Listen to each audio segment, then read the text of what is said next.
The cover-up, subsequent events, revelations, and the non-investigation of 9/11. We are now at a pivotal point. Our situation is comparable to that of Nazi Germany in 1939, when the German people allowed Adolf Hitler to persuade them that it was in their best interest to begin attacking other nations. This is the simple truth beneath all the propaganda, justifications, rationalizations, and excuses. As always, we must choose whether we are going to be governed by fear or by love. And the moral of the story is that those who fail to learn the lessons which history teaches are doomed to repeat them. Allison Hartsong, Mount Shasta, California, in a letter to the Sacramento Bee on October 12, 2002. In the days, weeks, and months since 9/11, our nation has changed. We have been saturated by 24/7 fear-based, biased, inaccurate, racist, and hateful broadcasting. Literally, there are a couple of announcers on MSNBC who appear to be close to frothing at the mouth as they spew their contorted messages. In this period of time, there have not been one or two manipulated Hegelian events. There have been dozens. Following are just a few of the happenings and incidents that deserve attention. Point 42. In the weeks after 9/11, anonymous letters and packages were sent to several unsuspecting people filled with the deadly anthrax powder. Senator Tom Daschle's office was the most publicized location to receive this deadly surprise. 6 people from around the country were killed by this insane scheme. Of course, the corporate media at first blamed Al-Qaeda, and then the experts from the Council on Foreign Relations scratched their chins and shifted the focus to Saddam Hussein. The word was now out. We have to stop Iraq. Later on, when scientific analysis was made showing that this particular strain was a technologically superior anthrax that was 10 times finer in micron size than the finest known grade of Soviet anthrax with an additive that was only made at an American weapons laboratory, the talking heads suddenly dropped the issue like a hot potato. The sales of Cipro, an expensive designer antibiotic, went through the roof, making the parent company hundreds of millions of dollars. Later, it was learned that President Bush and his inner circle had all been put on Cipro a month before 9/11. As a sad postscript, 18 prominent biologists and virologists from around the world who may have had knowledge about the origins of this type of anthrax have all mysteriously died between September the 15th, 2001 and November the 20th, 2002. Point 43. On November 12, 2001, American airliner Flight 587, a 300 Airbus, took off from Kennedy International Airport on its way to the Dominican Republic. Minutes after takeoff, the plane lost its rear wings, dropped its engines, and crashed into Rockaway, New York. The official explanation given was the plane hit the backwash of the plane ahead of it, which created so much turbulence the plane broke apart. The results from this accident were 260 innocent people killed, and the American public was further traumatized. The problem with this story is that even according to the FAA, Flight 587 was more than 3 minutes behind the preceding flight. This distance and time buffer is well within the safety guidelines of the FAA. Now think about it. Every day for the last 40 years, thousands of airliners have flown at these or closer distances to each other, and never before has such an accident happened. Planes don't just break apart in the middle of the air. It is also interesting that no full investigation of this horrible accident was made. What is going on here? Point 44. There was no move to initiate an official congressional investigation of the most significant terrorist attack in the history of our nation until November of 2002, 14 months after the attack. Then, Bush had the audacity to name Henry Kissinger, who will be seen as one of the most tarnished and corrupt characters in the history of our nation, as heading this investigation. Weeks later, Kissinger resigned because he would not disclose his client list. The Illuminati are so overconfident that they are intentionally rubbing the noses of American citizens with this arrogant insult called an investigation. This is a total outrage. Sadly, a vast majority of both Democratic and Republican congressmen and senators have not even called for an honest inquiry, did not care, or were bullied into going along, and have openly supported this cover-up. Perhaps this is one of the most pertinent indications of how far and how fast the integrity of our representative government system has fallen. Fortunately, there were a few exceptions to this rule. Congressman Ron Paul of Texas spoke articulately and courageously for the truth. Congresswoman Cynthia McKinney from Georgia also asked for an investigation, and for her efforts was instantly branded by the media and some within her own party as almost a traitor. Her opponents collected more than $1 million, much of it came from out of state, to defeat her in her bid for re-election. Another voice of reason was Senator Paul Wellstone, who went against the politically correct posturing and asked that there be an official examination of 911. On October the 25th, 2002, weeks before his tightly contested election, Senator Wellstone's private Beach King aircraft went down in northern Minnesota, killing the senator, his family, campaign workers, and the pilots. No cause of accident has been released. In the following weeks, the Republican candidate who fully supported the Patriot Act, the Homeland Security Bill, and the invasion of Iraq was elected and shifted the balance of power in the Senate to the Republicans. To these voices of reason and a handful of other elected representatives who had the guts to speak the truth, we need to say a prayer of thanks. Point 45. The first procedure at the scene of a crime is to protect and investigate the evidence. However, remember what happened at Oklahoma City. According to General Ben Parton and other investigators of the Alfred Murrah building, the evidence had been blown up, hauled away, and buried before detectives could make an investigation. The company that did all of this was the Controlled Demolition Company.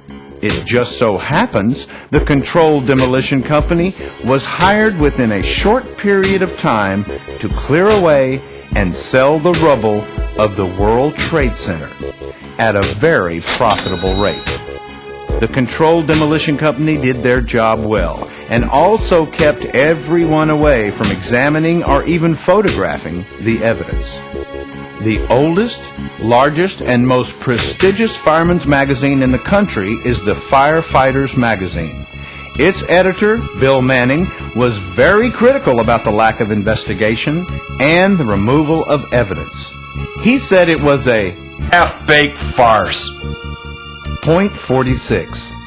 The FBI, CIA, NSA, and administration all deny they had prior knowledge that such an attack would occur. Yet, the evidence that has surfaced since 9/11 shows: A. Egyptian President Hosni Mubarak said in a December 2001 interview, "We expected something was going to happen and informed the Americans. We told them." B. Mayor Willie Brown of San Francisco, author Salman Rushdie, and Attorney General John Ashcroft have all made public statements that they were warned not to fly on commercial planes at this time. C. German police and Israeli intelligence both warned of the coming attacks against the World Trade Center and the Pentagon. D.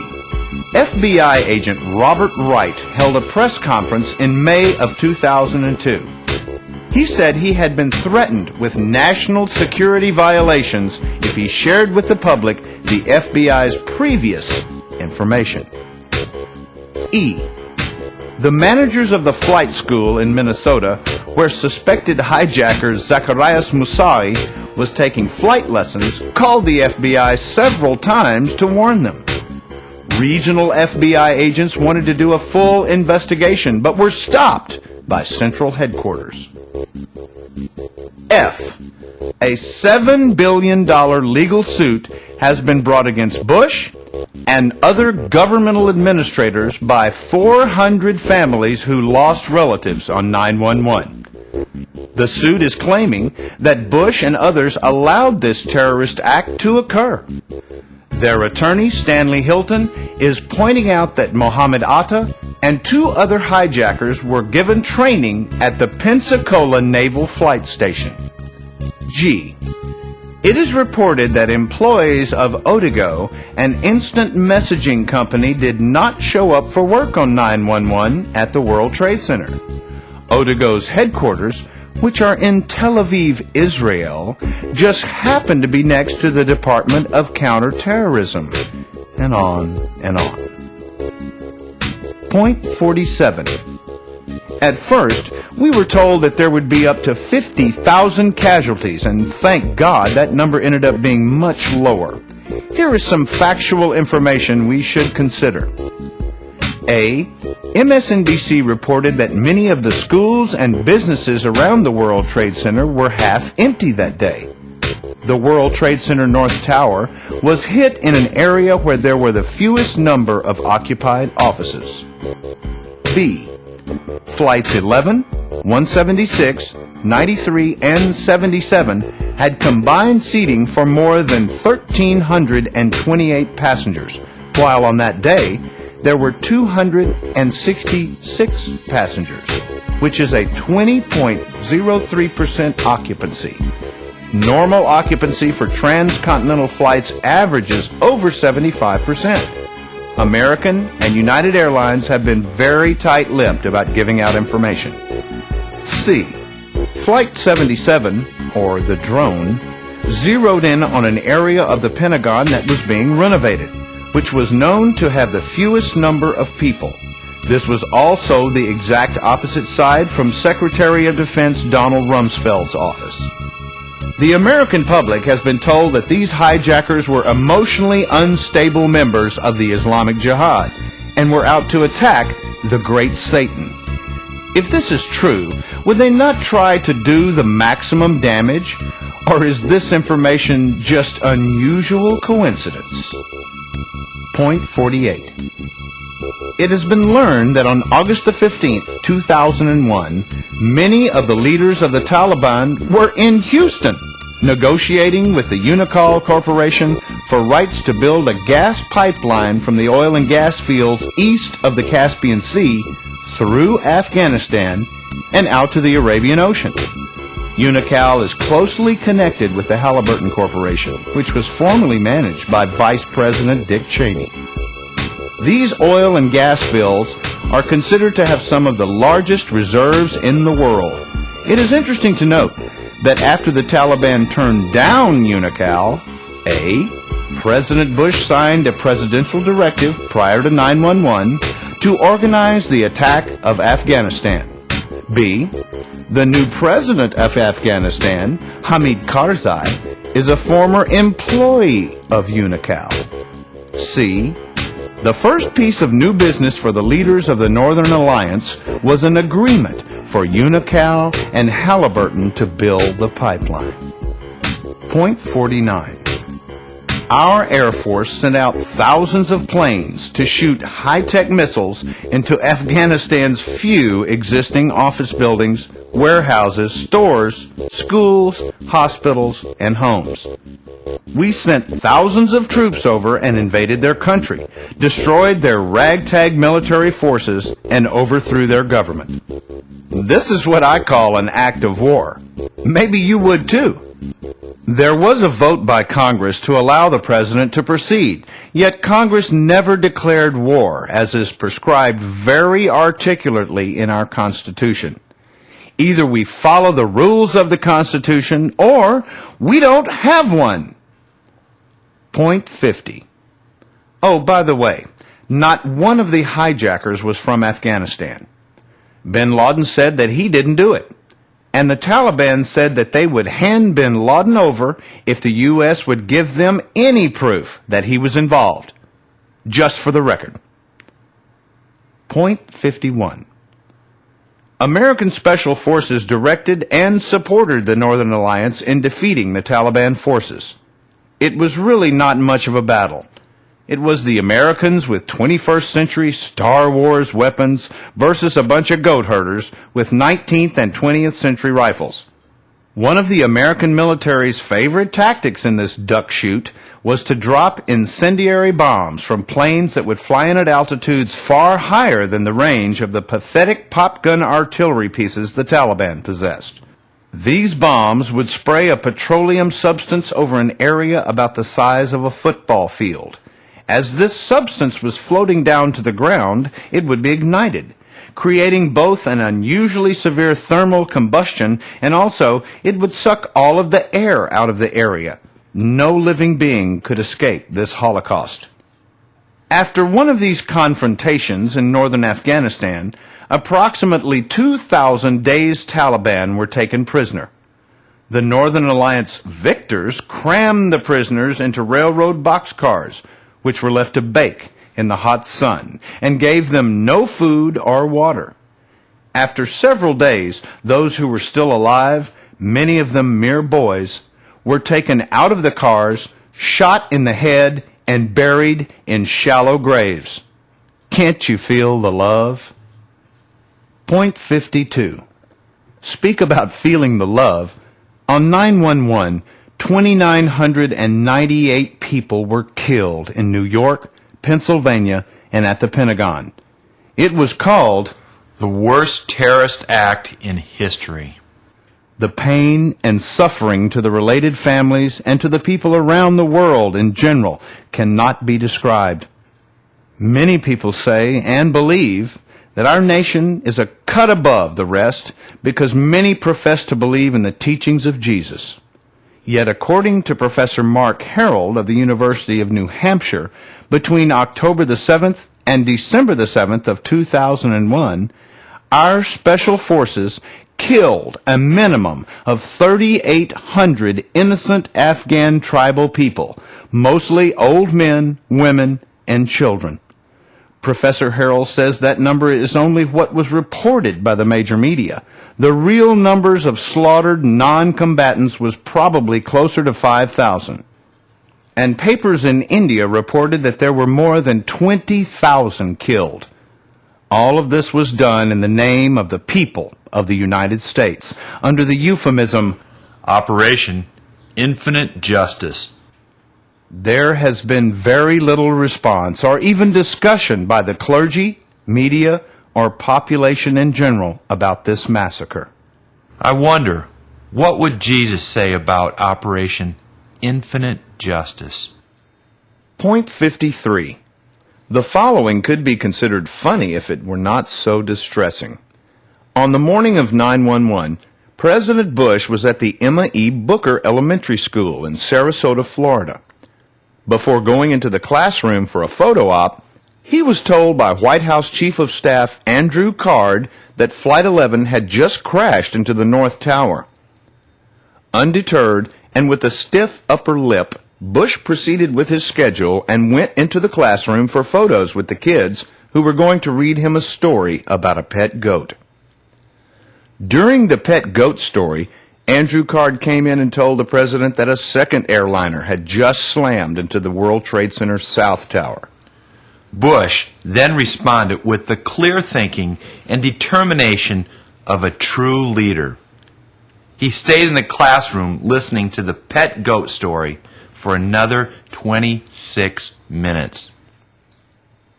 After leaving the classroom, it took him another 29 minutes before he put the military on high alert. And it was during this period of time that the Pentagon was hit.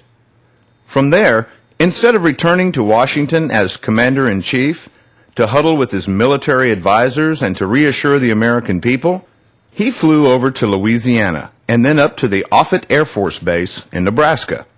He did not arrive back in Washington until 7 p.m., 10 hours after he had been told about the second flight that crashed into the World Trade Center. That pet goat story must have been mesmerizing. Point 54. When I originally got into politics, one of the first axioms I learned when trying to figure out what was going on was, Follow the money. it must be pointed out that the Bush family is deeply involved with the Carlyle Group, one of the nation's largest defense contractors. The Carlyle Group is a multinational octopus that is generating megabucks from the war on terrorism. Another one of the knights in shining armor that is profiting big time from the Carlyle Group and this hysteria is Khalid bin Mahfouz, brother-in-law of Osama bin Laden. Brother Cheney, as already mentioned, has his fingers deep in the pie. When you look at the list of personalities that are supposedly serving our nation in positions of leadership that appear to be making a killing out of the killing, it really is quite sad. Point 55. The World Trade Center land lease was sold to a Mr. Silverstein for $100 million down, just a short time previous to the attack. He put a very large insurance premium on the complex, even though the buildings were experiencing higher than normal vacancies and had significant asbestos problems. This son of a gun is now trying to get double the amount on his original insurance coverage, $7.1 billion. Not a bad return. And again, speaking about following the money, it was said several times in the first weeks after 9/11 that there were large, and I mean large, international deposits of gold bullion that were deposited in the huge vault in the basement. Gold is a very heavy element, and though it could melt, it would not be pulverized. It has also been said that there were large digital deposits credited to the bank within the World Trade Center. Where, oh where did this money go? Nobody but nobody seems to be talking. Can you say Bank robbery? Point 56. George Orwell, in his classic book 1984, created a story that seems so far out just years ago. Today, Orwell's description of a society gone mad with doublespeak and tyranny does not seem so foreign. The Patriot Act is thousands of pages. I wonder if this could have been prepared before 9/11? And strips our Constitution down to its shell. It allows the police to enter your home, take your possessions, and to arrest you without a warrant. Further, it allows trials without juries. The administration says that this is only for terrorists. However, the definition of what a terrorist is undefined and at the discretion of the administration. The Office of Homeland Security is right out of Adolf Hitler's manual, and its enthusiastic leader, Mr. Tom Ridge, seems intent on exercising his almost unlimited power. Whole books can be and are being written on this unconstitutional, blatant, and immoral grab for power. These two quotes by our president are very indicative of what is happening. If this were a dictatorship, it'd be a heck of a lot easier. Just so long as I'm the dictator. George Bush, December the 18th, 2001, on CNN. This new law that I signed today will allow surveillance of all communications used by terrorists, including email, the internet, and all cell phones. President George W. Bush. Point 57. Since 9/11, appropriations for military spending is up more than $60 billion, and appropriations for the alphabet agencies is up a minimum of $6 billion, probably much more. During this same period of time, the deficit on our trade balance has increased by more than $40 billion, and the so-called surplus they said we had on our annual operating budget has again turned into a major, big-time deficit. Somebody, well, that means you and me, is going to have to pay for this with more taxes or more inflation. This is a simple fact that the CFR boys don't talk much about. Maybe it's because they own the banks that are making the profits from these loans. Point 58. Osama bin Laden. Remember that turban fellow? For 6 months you could see his face full time on almost every channel, and then we invaded Afghanistan, and Mr. bin Laden suddenly disappeared. In November of 2001 through January of 2002, MSNBC, The New Yorker, and The Times all ran articles that said Pakistan's secret police, the ISI, which are directly controlled by the CIA, airlifted several thousand members of Al-Qaeda and perhaps Osama out of Afghanistan to safety. If this is true, it is one more major act of treason. It is worthy to look at the similarities of 9/11 and what happened during the Gulf War in 1991. For almost a year in 1991, we heard nothing except how despotic Saddam Hussein was. Our nation then spent close to $100 billion, invaded Iraq, smashed his army, destroyed the infrastructure of that nation, and killed over 100,000 Iraqis. Bush Sr. then told our military to leave Saddam alone. What is this? What the power elite did not tell you is that Saddam Hussein, like Osama bin Laden, was a CIA asset, and that they needed him as a Trojan horse. Mark my words, if Osama is still alive, he will be back in the news in the not-too-distant future, when they need him. Point 59. Speaking of Iraq, Bush, Cheney, and the rest of the military-industrial establishment have been using every tactic they can to gain support for an attack on Iraq. Their story is that Saddam has built up a huge arsenal of weapons of mass destruction, together with creating a secret long-range missile program. The problem with this story is that in 1991 we blew away their military, destroyed their infrastructure, and since that period of time, we have had an embargo and inspectors in their country. An appalling sidebar to this story is, according to the United Nations, over 500,000 Iraqi children have died of starvation and lack of medical supplies since the embargo has been in effect. To be conservative, let's say that the true numbers were wildly inflated by 500%. That still means that over 100,000 children have died. Yes, Saddam is a tyrant, just like all the leaders of nations in the Middle East are. And I'm not wild about Iraq, but I do know they love their children and families just as we do. Saddam has said over and over that their country is open to inspection, and according to the top UN inspector, Scott Ritter, an American Marine, and a Bush Republican to boot, Iraq has none of these weapons. I repeat, he says Iraq has none of these weapons. Point 60. Oh, a lot of this information is really sad and depressing, so on this last point, we'll give you something that should make you smile, a wry smile. A, the FBI has said that they had no prior information, but within days of the attack, they had the names and pictures of 19 hijackers. Sherlock Holmes on steroids couldn't have come close to this feat. Oh, by the way, again, several of the names on that list have shown up alive in Morocco, Egypt, and Saudi Arabia. B.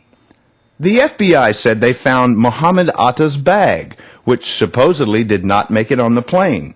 What incredibly good fortune for the perpetrators. Investigators. In this travel bag was all sorts of information. The only question is, why would a hijacker who was intent on committing suicide pack a travel bag and load it full of incriminating evidence? C. Last but not least, days after 911, the New York police chief says they found the passport of one of the hijackers. Amazing! They would have us believe that a paper passport jumped out of his coat, morphed through the plane, passed through the fireball, and wafted gently down to the city streets to be discovered unharmed. Who writes this stuff? Looking at the big picture. The individual is handicapped by coming face to face with a conspiracy so monstrous he cannot believe it exists. J. Edgar Hoover. In bullet summary, we know 1. The CIA helped create Al-Qaeda and that bin Laden was a CIA asset. 2. The Bush and bin Laden families have been longtime friends and business partners. We also know sources high in the government have interfered with the investigation of Osama. 3. Even though there is overwhelming objective information that demonstrates that there were numerous people, agencies, and governments that had awareness of the diabolical plot previous to 911, our FBI and CIA stoutly maintain they had no prior knowledge. 4. The information as presented to the American public about the hijackers and what happened with Flights 11, 175, 93, and 77 is full of gaping holes and misinformation. 5. The jetliners did not bring down World Trade Center buildings 1 and 2. Further, the media and government have promoted the pancake theory as the cause of the collapse. Objective review of the evidence shows that this theory does not hold water. 6. It is apparent explosives were in place prior to the planes hitting the buildings, and that these explosives were used in the demolition of World Trade Center buildings 1, 2, and 7. Further, there was also a bomb or bombs in World Trade Center building 6.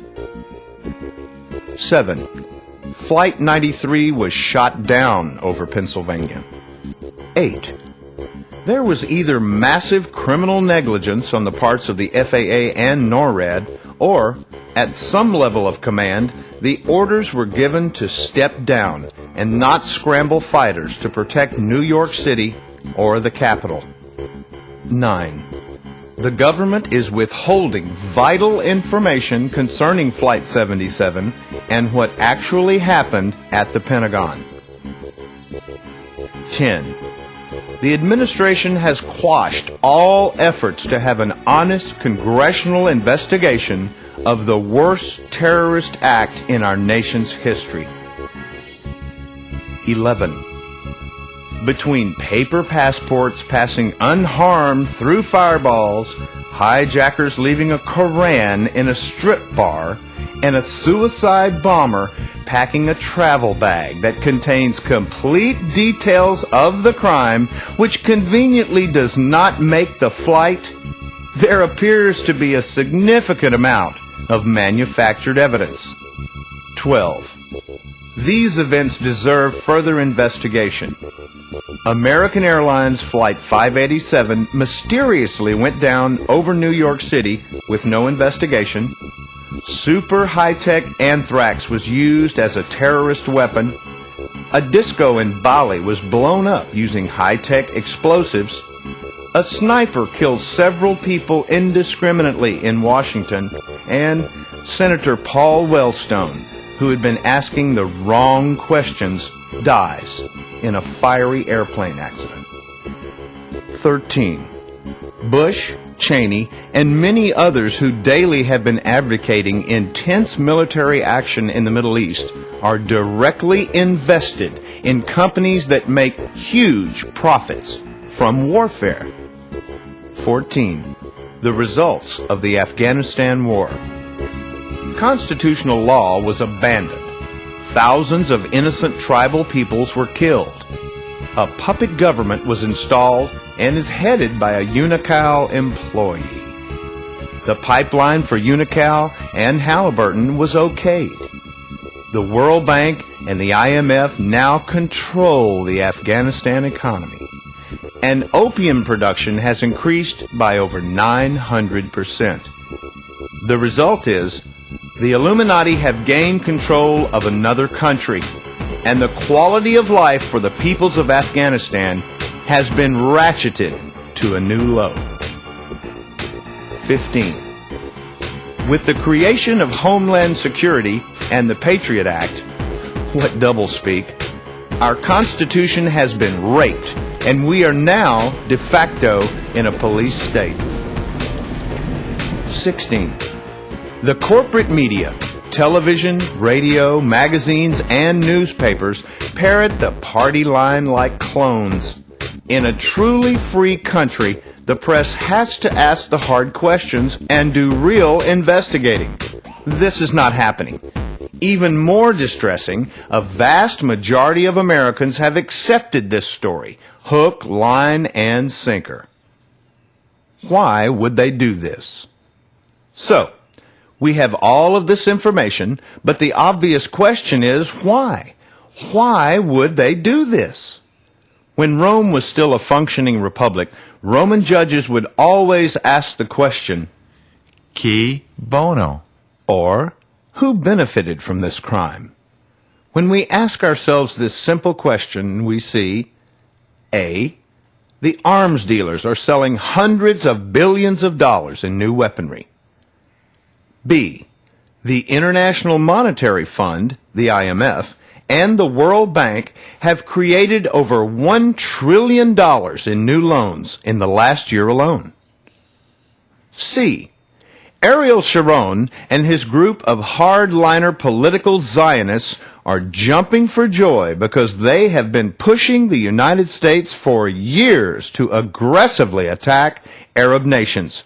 This is a very sensitive issue because there are distinct, opposing, and emotional points of view concerning the Middle East, regardless of which side of the fence you stand on concerning Israel and the Arabs. When Ariel Sharon recently said, I don't care what the American people think. I own the Congress. it should create significant concern for all Americans, especially because he is probably correct. D. The multinational oil corporations have taken control of the rich Caspian oil fields and now have their eyes set on Iraq. E. The Illuminati has always known that the freedom-loving, God-conscious people of the United States were always going to be their biggest problem.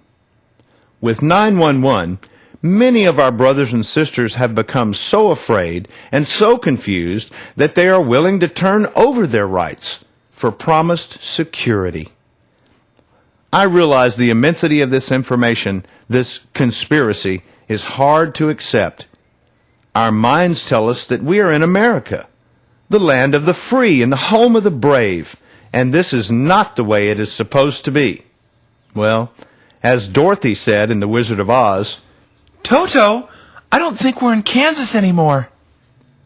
take a deep breath and please listen to these following quotes. Today, America would be outraged if UN troops entered Los Angeles to restore order. Tomorrow, they will be grateful. This is especially true if they were told that there was an outside threat from beyond, whether real or promulgated, that threatened our very existence. It is then that all people of the world will plead to deliver them from this evil. The one thing every man fears is the unknown. When presented with this scenario, Individual rights will be willingly relinquished for the guarantee of their well-being, granted to them by the world government. Henry Kissinger, Bilderberg Conference, 1991, in Evian, France. We can't be so fixated on our desire to preserve the rights of ordinary Americans. President Bill Clinton in USA Today on March the 11th, 1993, page 2A. The interest behind the Bush administration, such as the CFR, the Trilateral Commission, founded by Brzezinski for David Rockefeller, and the Bilderberg Group, have prepared for and are now moving to implement open world dictatorship within the next 5 years. Dr. Johannes Koppel, former official of the German Ministry for Defense and advisor to NATO. We are on the verge of a global transformation. All we need is the right major crisis, and the nations will accept the new world order. David Rockefeller. Is resistance futile? Well, isn't this lovely? All of the major movers and shakers and warlords are telling us to our faces to pack it in because the game is essentially over. It reminds me of the television series Star Trek, when the Enterprise, the good guys, come up against the Borg, the bad guys, who are half human and half machine. The Borg repeat only one message. Resistance is futile. We really do have some significant choices in front of us. If one is relatively new to this point of view, it can be, and probably is, very overwhelming. Most people in our nation have been so well conditioned, and their minds are so compartmentalized that they cannot even contemplate this information. However, since you are listening to this booklet now, you would not have gotten to this point without having at least a relatively open mind. The first question must be, is this information true? My response? Each person who reads this booklet and other information concerning 911 needs a very discerning mind. Please, please, please check and double-check all the references. This stuff is kind of serious, to put it gently. Perhaps most importantly, listen to your subconscious. Does your inner voice say that this information is correct? This is a very individual choice. The second question is the big one. What can we do? Or is resistance futile? Here is where we really separate the wheat from the chaff. Clearly, these rascals control the banks, the media, the government, most of the technology, and the minds of most people. It doesn't sound fair, does it? This is where faith and prayer have to become the guiding light. Do we really believe in the Creator?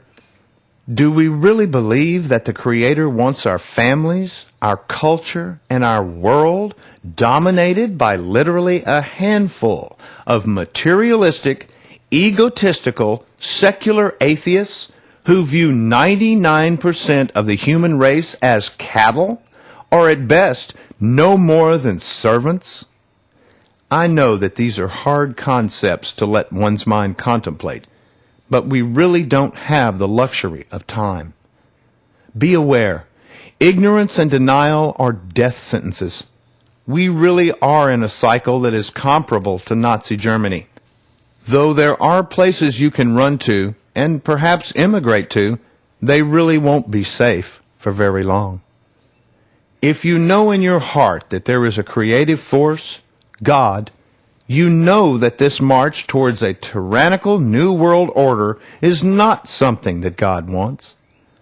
This nightmare is the creation of human beings who have forgotten their connection with Spirit and have and are making some very bad choices.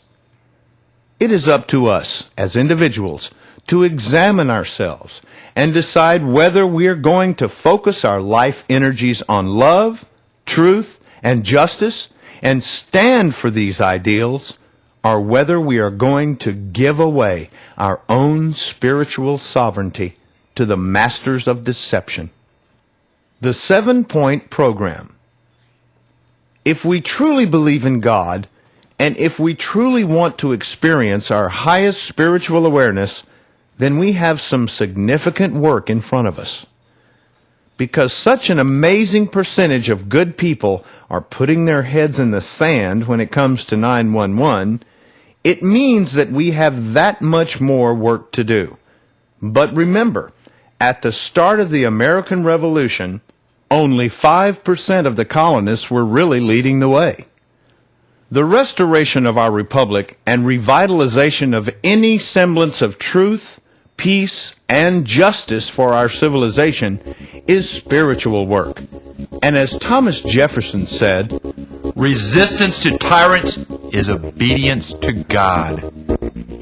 The following is a 7-step program for every citizen. First and foremost, close your eyes and go deep within your soul and humbly and passionately connect with your divine self, the creative force of the universe. Ask for clarity, guidance, and strength. Remember, the power of prayer is much more powerful than the power of hate. If ever there was a time to put aside our egos and ask for help, now is that time. Awareness of the game is the second step. The Illuminati, in their own twisted and sad minds, have created this extraordinary illusion to create as much fear as possible, and they have done an extraordinarily good job.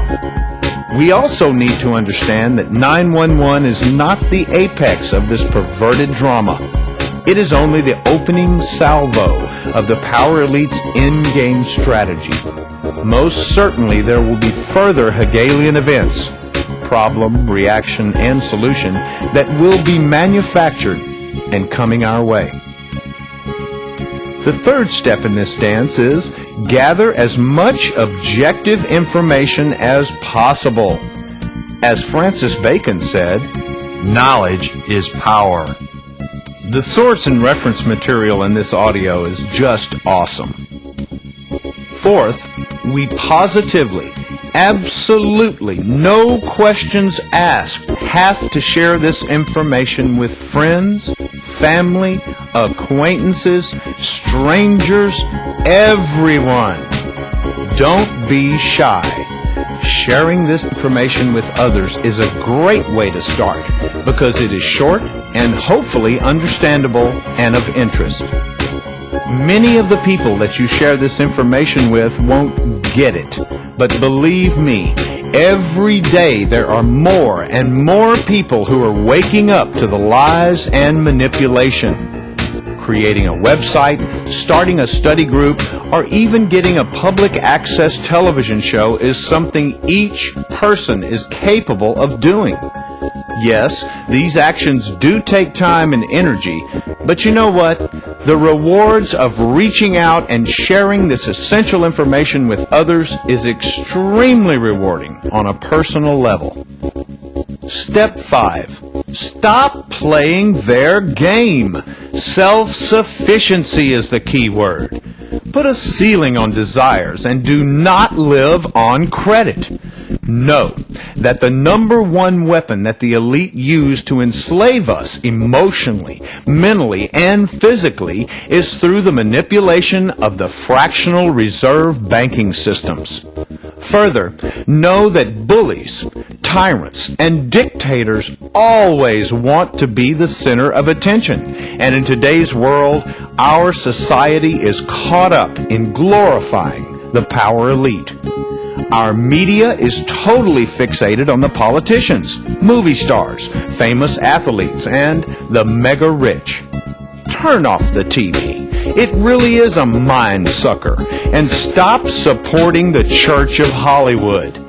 Know it is time for the sovereign peoples of this nation to start creating our own communication systems, schools, businesses, and economies that are based on sustainability, value, and higher human values. We need to focus our attentions on the real and good things of life and the obvious, like buying American-made products.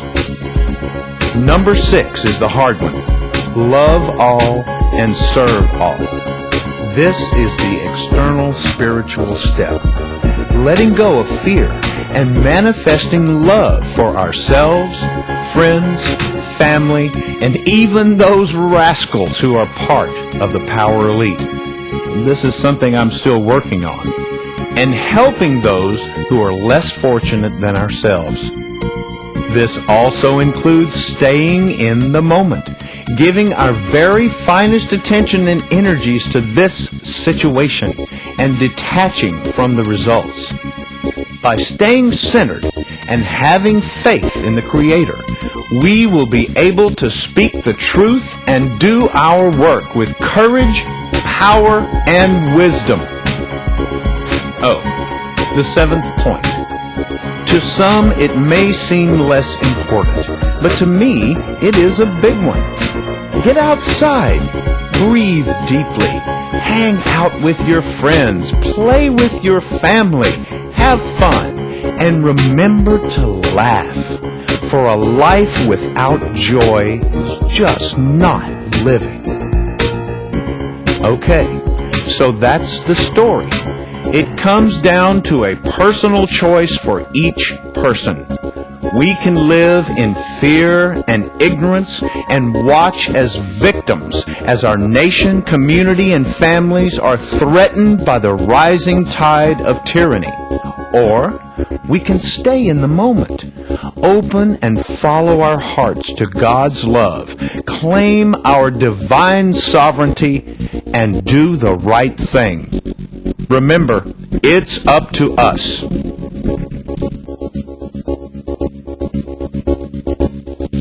Hi, this is George Humphrey. At the present time, the United States military is in Iraq, and to date, close to 1,000 American boys and girls have been killed. Over 9,000 have been sent home wounded, and we've spent over $250 billion. Using conservative numbers, over 15,000 Iraqis have been killed.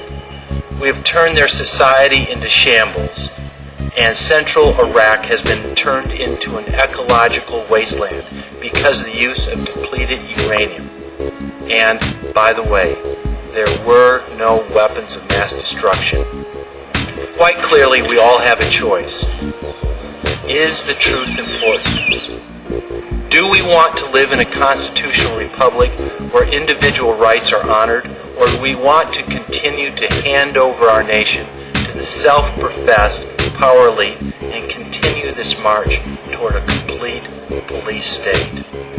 Most importantly, do we believe in the Creator and the universal laws of truth, peace, justice, and love?